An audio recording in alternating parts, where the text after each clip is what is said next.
Merci.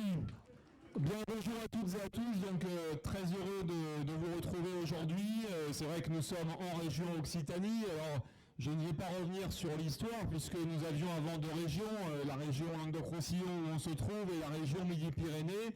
Et pour empêcher Louis Alliot d'être président de la région Languedoc-Roussillon à l'époque, eh bien, les socialistes n'ont rien trouvé de mieux que de fusionner deux régions.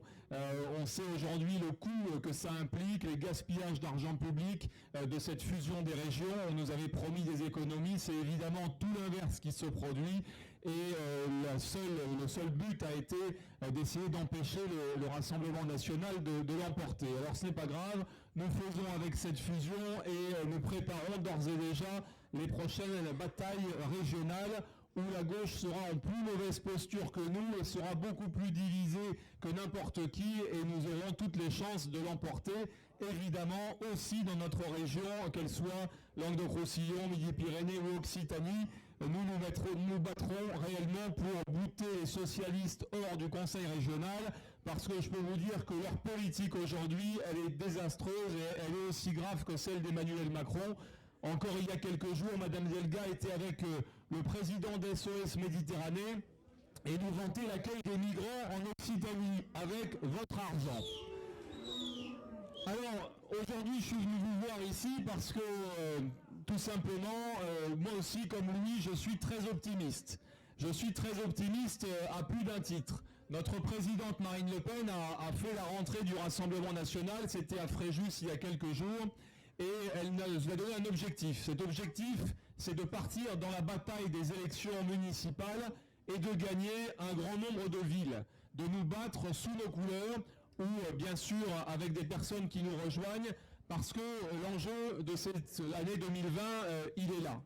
Mais je voudrais, avant de parler des municipales, parler un peu de l'actualité nationale tout de même, parce que c'est ça qui nous anime avant tout, et c'est ça qui nous a amenés avant tout dans le parti dans lequel nous sommes.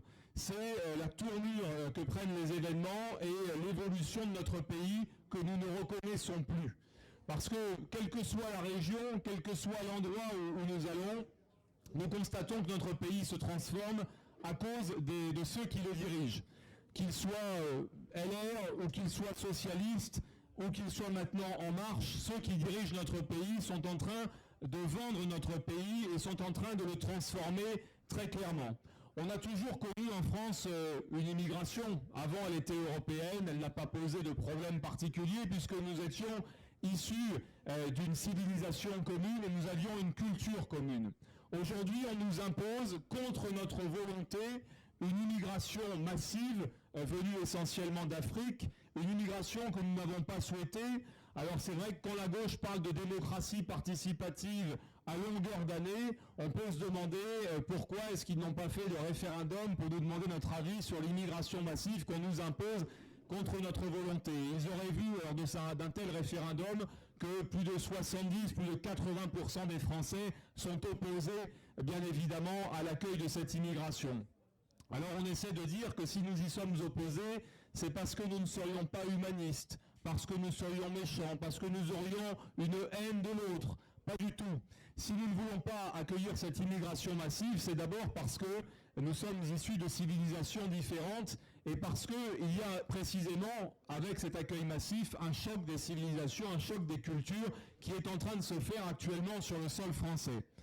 Et c'est si vrai que même un ministre de l'Intérieur socialiste qui a courageusement fui sa fonction, M. Gérard Collomb, qui était quand même notre ministre de l'Intérieur, eh bien il a fui sa fonction au bon moment, il a eu du nez, puisque quelques jours avant la crise des Gilets jaunes, il partait de sa fonction, en laissant d'ailleurs sa fonction vacante, puisque c'est le Premier ministre qui avait dû le remplacer en tant que ministre de l'Intérieur, ce qui est assez inédit. Alors Gérard Collomb a parti, a déserté, mais il a quand même eu quelques mots qu'il faut se repasser et repasser aussi à nos adversaires, parce que quand nous disons les choses, bon, on le sait, mais lorsque ce sont nos adversaires qui nous rendent hommage en tenant les mêmes propos que nous, ça vaut le coup de les diffuser. Qu'est-ce qu'a dit Gérard Collomb le jour de son départ? Eh bien, il a dit, aujourd'hui, dans certains quartiers sont aux mains des narcotrafiquants et de l'islamisme, Et aujourd'hui, nous vivons côte à côte, mais demain, nous vivrons face à face. C'est ça qu'a dit le ministre de l'Intérieur, socialiste, en partant et en fuyant le ministre de l'Intérieur. Et donc ça, forcément, ça doit nous interpeller.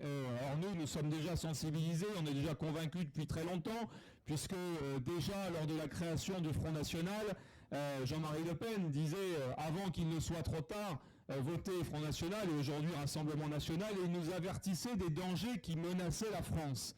Voilà, on le savait, il suffit de se repasser les discours de l'époque, et on se dit, mais au final, tout ce qui était prédit se réalise aujourd'hui. Alors quand on nous disait qu'on jouait les Cassandres, non, nous annoncions et nous prévoyions à l'époque ce qui allait se passer et ce qui menaçait la France. Aujourd'hui, plus de 40 ans plus tard, eh bien, on constate l'état du pays. L'état du pays, effectivement, ce sont des centaines de quartiers dans lesquels la police ne peut plus rentrer sans se faire agresser, dans lesquels les professions médicales maintenant ne peuvent plus exercer, dans lesquels les pompiers se reçoivent eux-mêmes des cocktails Molotov et se font agresser très violemment. Ça, c'est la réalité de la France aujourd'hui. Alors, Emmanuel Macron a semblé s'en apercevoir la semaine dernière.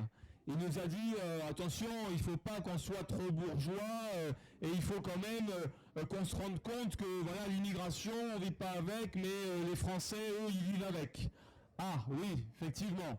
Le problème, c'est que les députés En Marche, ils se sont bien embourgeoisés et comme les journalistes et la plupart des journalistes dans les différents médias, ils ne parlent que de l'immigration pour nous dire que c'est un apport positif, que ce serait créateur de richesse et que ce serait formidable comme apport culturel pour le pays. D'ailleurs, Emmanuel Macron nous avait dit qu'il n'y avait pas de culture française, souvenez-vous-en. C'était au même moment où il avait fait une repentance et où il avait violemment critiqué nos compatriotes qui ont connu le pire en Algérie. Alors, bon, on nous dit qu'effectivement, avec Emmanuel Macron, on est en train de se rendre compte qu'il y a un problème avec l'immigration. On nous dit même qu'il y aurait un problème avec la drogue. C'est formidable de s'en rendre compte. Mais on nous annonce pour régler ce problème la mise en place d'un numéro vert. Alors vous allez pouvoir appeler ce numéro vert pour signaler qu'il y a un trafic de drogue dans votre quartier. C'est un petit peu inquiétant de se dire que le ministre de l'Intérieur ne sait pas où ont lieu les trafics de drogue en France. Parce que des trafics de drogue, il y en a partout, comme vous le dites, et y compris dans le Gard, chez moi, dans les communes de 3000 habitants, 4000 habitants, sur les places de village. Alors ça, c'est pas un numéro de vert qui va régler le problème, c'est la volonté d'un gouvernement, et aujourd'hui on sait qu'il n'a pas de volonté, il essaie de gagner du temps. Sur tous les sujets, ce gouvernement essaye de gagner du temps, d'abord parce qu'il n'avait pas de programme et qu'il s'est retrouvé élu avec des gens très divers, très différents, et aussi parce que tout simplement il n'a pas de solution. Il n'a pas de solution à apporter. On a vu la crise des Gilets jaunes, on nous dit bon ça y est, ils sont plus dans la rue, mais revenons quelques instants sur ce sujet si vous le voulez bien. Les Gilets jaunes, pourquoi ne sont-ils pas dans la rue ou moins dans la rue? Eh bien, pour plusieurs raisons. D'abord parce que le gouvernement a mené une répression terrible à l'égard des personnes qui manifestaient. On s'en est rendu compte. Moi, mes parents, qui ne sont pas de notre tendance politique, manifestaient avec les Gilets jaunes tout à fait pacifiquement. Eh bien, moi-même, j'ai eu peur pour eux parce qu'il y a eu une telle violence qui a été mise en œuvre par le gouvernement à l'encontre de gens qui manifestaient simplement parce qu'ils n'arrivent plus à vivre du fruit de leur travail ou du fruit de leur retraite. C'est simplement ça, les Gilets jaunes. C'est simplement dire on n'arrive plus à vivre alors qu'on paye toujours plus et on a toujours moins de services publics en retour et on a moins d'argent en retour. C'est une grande crise de gens qui nous disent mais comment est-ce que le gouvernement gère notre argent? Parce qu'aujourd'hui on verse de l'argent et on n'a plus rien en compensation et en retour. Alors oui, ce gouvernement a gagné du temps. Il a ouvert un grand débat national auquel tout le monde n'était pas convié. Le maire de Béziers n'a pas été convié, je n'ai pas été convié évidemment. Ils ont fait dans l'entre-soi et évidemment aucune des vraies solutions et aucun des vrais problèmes n'a été abordé. On n'a pas parlé de sujets essentiels comme les taxes et les charges qui pèsent sur les petites et moyennes entreprises. Aujourd'hui, on sait que les commerçants artisans sont écrasés de charges et de taxes et que le fond du problème du pouvoir d'achat, il est là. C'est que quand des commerçants, artisans et chefs d'entreprise n'ont plus d'argent et ne peuvent plus embaucher, eh bien évidemment, il n'y a pas d'emploi. Mais si on agissait sur cela, eh bien évidemment, ils pourraient créer de l'emploi parce qu'ils sont demandeurs de cela, mais aujourd'hui, ils n'en ont plus les moyens. Le gouvernement préfère entretenir avec des aides sociales plutôt que de créer de l'emploi et de créer de la richesse. Ça, c'est la fainéantise du gouvernement aujourd'hui et la facilité de ce gouvernement. Le gouvernement, il préfère aussi aujourd'hui, on le voit dans certains quartiers, je le disais, laisser l'insécurité, laisser les problèmes qui guettent les Français. Et moi, je vois souvent dans les quartiers de Nîmes, qui est une ville qui est à côté de la mienne, eh bien, des personnes âgées qui vivent aujourd'hui dans des logements sociaux qu'ils occupent depuis 40 ou 50 ans, la peur au ventre. La peur au ventre, ils rentrent chez eux ou ils sortent de chez eux. Hier encore, pas plus tard qu'hier, je voyais une personne qui habite dans un logement social à Nîmes, en plein cœur de la ZUP, et elle me disait, vous savez, monsieur le maire, j'essaie de sortir de chez moi le moins possible, parce que j'ai peur quand je sors de chez moi. Voilà aujourd'hui où nous en sommes, et quelle solution nous offrent nos gouvernants aujourd'hui ? Eh bien, aucune solution. Ils nous laissent aux prises avec la délinquance, avec la drogue.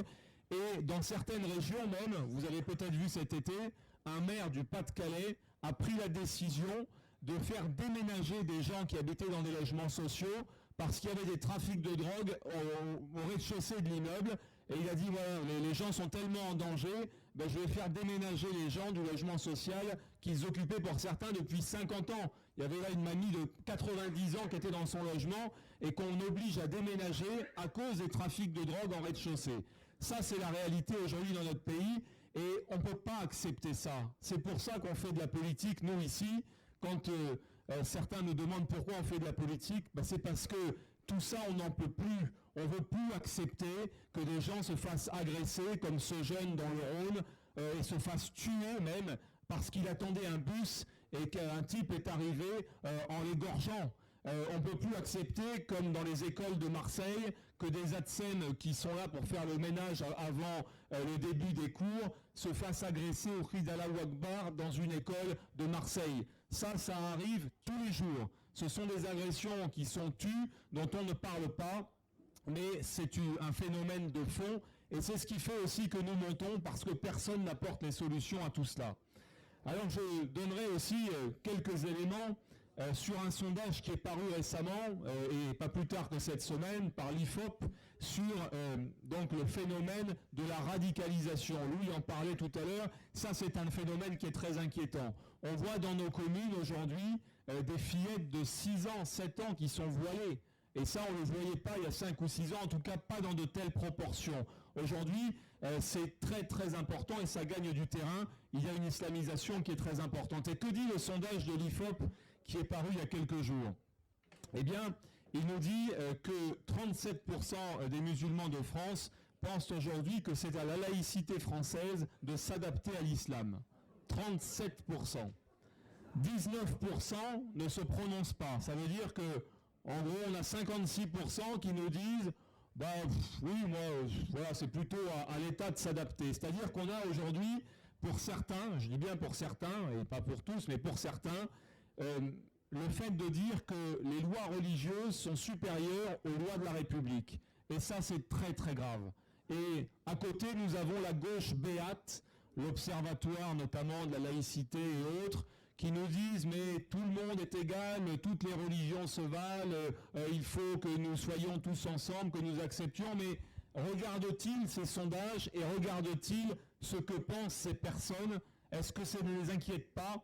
Eh bien non, ils ferment les yeux, ils se voilent la face, c'est le cas de le dire, et ils préfèrent refuser de voir ce qui se passe sur leur propre sol.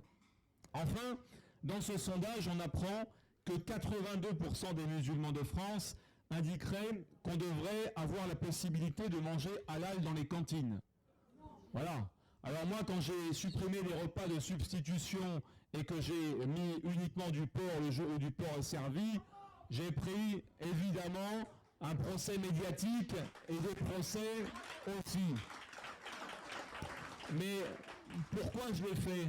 Parce que le fait de proposer des repas de substitution, je considérais que c'était une étape vers justement ces revendications communautaristes-là. et que lorsqu'on est face à des gens qui réagissent de manière totalitaire, il ne faut pas céder un pouce.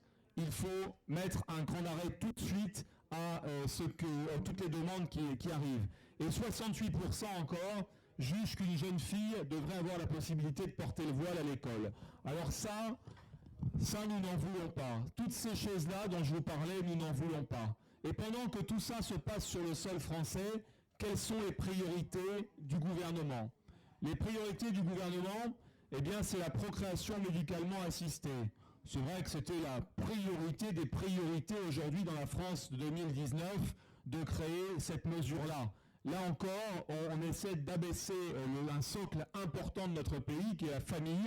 C'est un socle important, un socle de valeur important. Et ça encore, le gouvernement s'y attaque et compte s'y attaquer dans les prochaines semaines, là aussi pour essayer de faire diversion sur ces sujets de l'immigration et de la sécurité qui sont aujourd'hui fondamentaux, parce qu'il y a des gens en France qui ne peuvent pas s'en extraire. Je vous parlais de cette dame qui habite dans un logement social. Elle ne peut pas s'en extraire parce que son logement, elle n'arrivera pas à en trouver un autre et qu'elle est condamnée à vivre au milieu de tout ça jusqu'à ce qu'on arrive au pouvoir et jusqu'à ce qu'on mette un coup de balai et qu'on mette de l'ordre. Alors oui, c'est urgent. C'est urgent d'arriver aux responsabilités et donc si parfois vous pouvez douter, comme vous pouvez le dire Louis, eh bien il n'y a pas de place pour le doute. Quand vous avez un doute, pensez à ces gens qui n'ont pas de solution et pour qui la seule solution c'est ce vote le jour des élections en espérant et en croisant les doigts et en se disant mais pourvu qu'on nous délivre de notre quotidien et de ce qui nous arrive au quotidien, parce que c'est ça qui se passe dans beaucoup d'endroits. Et c'est totalement anormal de voir qu'aujourd'hui aussi, nous avons, moi je le vois en tant que maire, des personnes âgées qui arrivent, qui nous voient et qui renoncent aux soins, qui ne peuvent plus soigner les dents, qui ne peuvent plus soigner les yeux, parce que voilà, c'est 700 € par dent parfois, qu'ils renoncent totalement aux soins, quitte à ce que ça aggrave la situation, alors que nous accueillons aujourd'hui une immigration massive, à qui nous payons l'aide médicale d'État, à qui nous payons tout un tas de droits auxquels beaucoup de Français aujourd'hui n'ont plus accès. Ça suffit, on en a marre. On veut que les Français passent d'abord, qu'ils aient la priorité chez eux, dans leur pays, parce que ce sont nos parents, nos grands-parents avant tout qui ont construit ce pays et qui ont fait en sorte de nous léguer et de nous léguer notre patrimoine que nous avons aujourd'hui.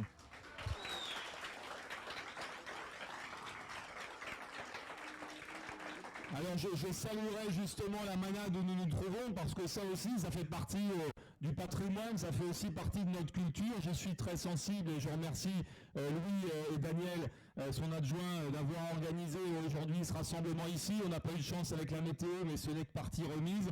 En tout cas, je voudrais vous féliciter la manade, parce que je sais que c'est quelque chose qui demande beaucoup de passion, beaucoup de ténacité. Ça demande un investissement fou, beaucoup d'énergie, beaucoup de temps. Et vraiment, félicitations de faire vivre nos traditions comme vous le faites, parce que ça, c'est beau et ça, c'est la France. Merci à vous.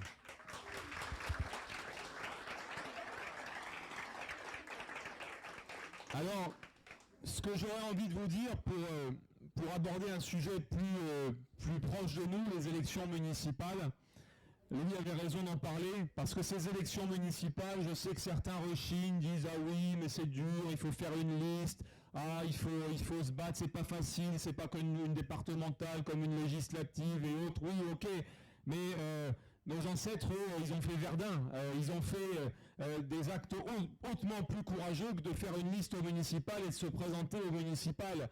Et aujourd'hui, notre devoir, c'est justement de mettre les moyens pour que nos idées progressent et s'implantent partout.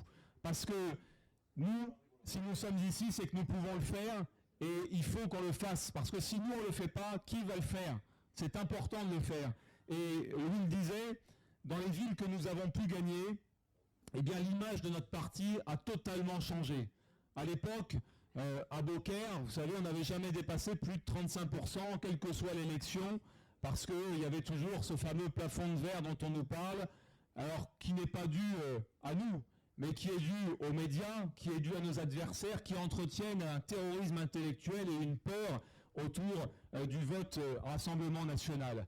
Eh bien, moi j'ai été élu avec 39% des voix, il y avait 4 listes au second tour, et depuis, à chaque élection à Beaucaire, nous faisons plus de 55% des voix.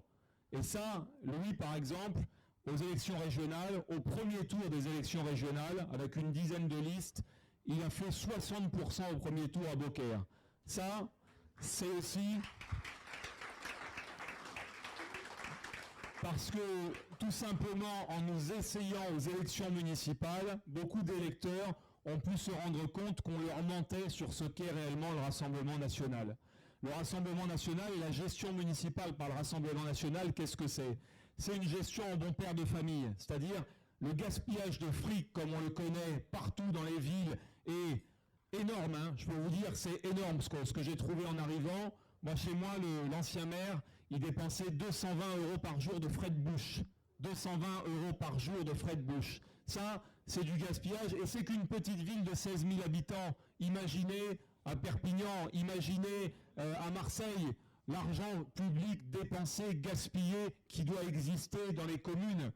Alors, ça c'est un exemple. Ensuite, la gestion du Rassemblement national, c'est plus de sécurité, parce que ces personnes qu'on voit dans les quartiers qui n'osent plus sortir de chez elles, eh bien ça c'est plus possible. On ne peut pas accepter des choses comme ça.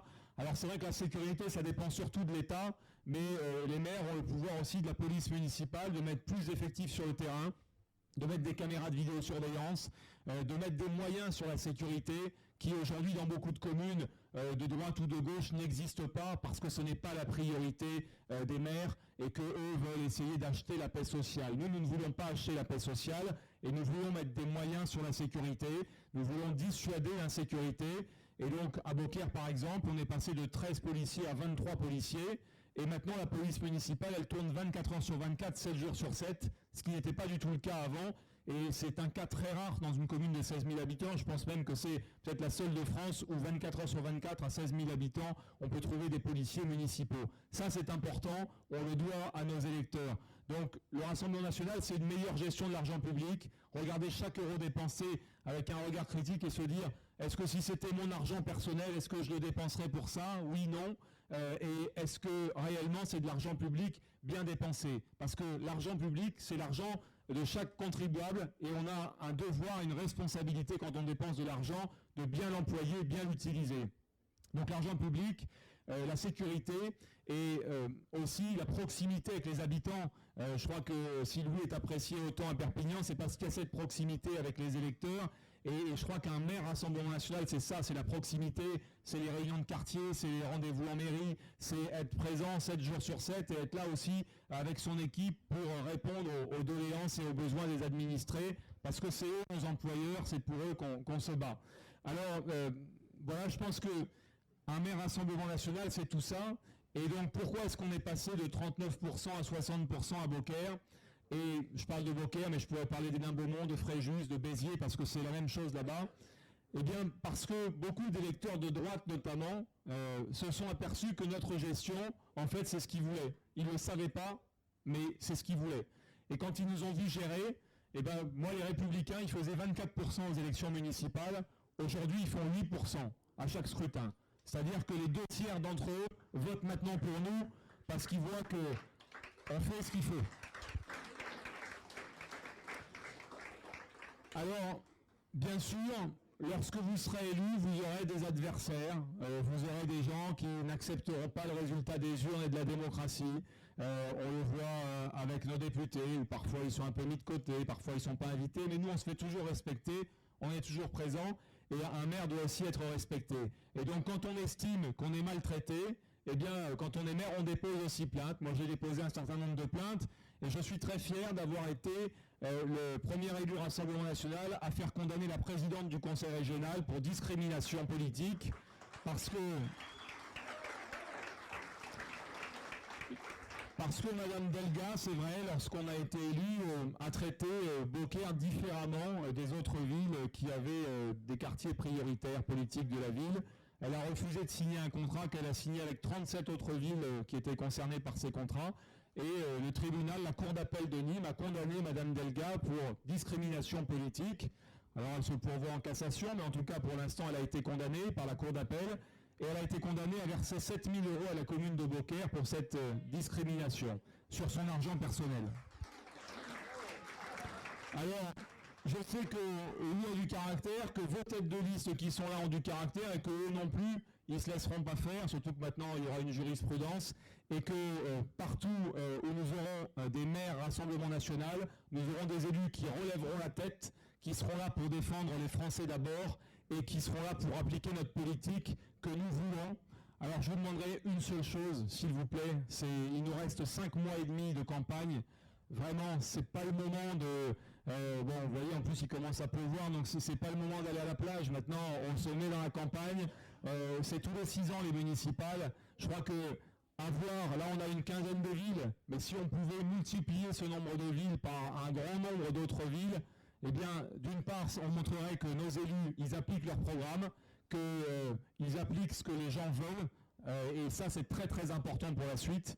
Et ça permettra à Marine Le Pen d'avoir une implantation locale très importante, parce que c'est notre rôle, 1, répondre aux attentes des citoyens et régler leurs problèmes, et 2, implanter notre mouvement pour qu'ensuite aux élections départementales, régionales, législatives, nous ayons des candidats élus grâce à cette implantation et que Marine Le Pen demain, elle puisse diriger la France, parce que moi je crois, comme le disait Jean-Marie Le Pen à l'époque, avant qu'il ne soit trop tard, voter pour le Rassemblement National, le rythme de l'immigration invasion que nous connaissons et qui aura des conséquences très graves ne fait que s'accentuer avec Emmanuel Macron.